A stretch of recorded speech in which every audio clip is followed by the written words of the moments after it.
Hi guys, this is my review of the Hot Toys Predalien 12-inch collectible figure. I've had 3 requests through personal message on YouTube to review this guy, so while I've got some spare time now, I figured I'd do him. I mean, a lot of people did complain about this figure. I'm happy with it. The movie was a letdown, obviously, and a lot of people did complain about, you know, from the comics, there was a big build up to the movies. You seen the alien skull in Predator 2, and then the terrible movie. Well, it's not terrible, it's just with movies like Predator and, you know, Alien and Aliens, such classics as that, you expect something a bit more than basically a woman with a gay predator fighting an oversized queen that's made completely of CGI and no attempt to use rod puppets or anything to make it that bit more realistic. Anyway, back to the figure. I mean, it's an amazing figure, really. It's very, very similar to the Hot Toys Aliens line. Same type of body, same type of build-up. Bit heavier, bit taller, obviously. This, if you put its legs straight up, will be about the same size as the power loader. So I've managed to fit it into a D12, which is, I think they're about 13 inches high, leaving about an inch headspace for the most usual figures, Predators and Aliens. For this guy, I actually had to bend his knees down and squeeze him in, and his head's still touching the top. So he is big, so be prepared to make a bit of space for that.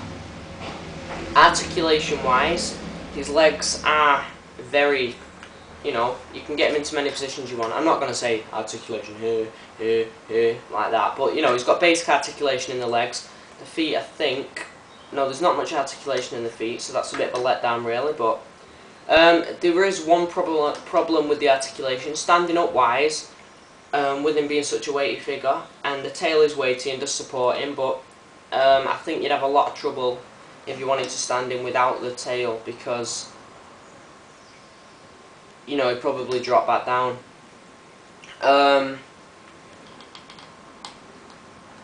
As in, you know, he's movie correct. There's a lot of, I mean, it's hard to produce such a complicated design. ADI always do things like that. They complicate these creatures, and it always looks fantastic. I've always liked ADI's work with Alien and Predator, from Alien 3 all the way up to AVPR. I mean, Wolf was such a badass, you've got to admit that. Even though the film was a bit of a letdown, Wolf was just amazing, and this guy's, you know, character design's great. Like all Alien figures, bring this a bit closer, the tongue does come out, you know, and pop back in if you want it to. The jaws on his face are movable. ADI said they wanted to bring the best parts of both creatures together, and I think they did do a good job in that. You know, Alien's fantastic, as I think it was James Cameron, was it Ridley Scott? I think it was James Cameron who said, you know, they were bugs, and this does look like a bug. You know, even, and the mandibles, which is great, really, because it makes it more bug-like, but that's from the Predator, so, you know, it's like this was meant to happen.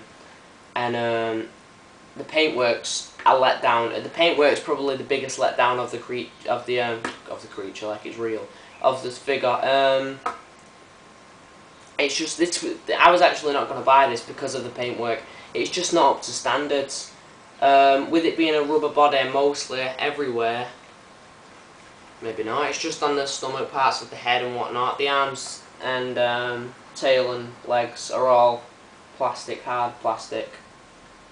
Probably because of the joints, obviously, and you know, the paintwork was just a bit of a letdown. The dreads are loose like Predator 2s and Wolf Predators, and overall it is a great figure and well worth the money.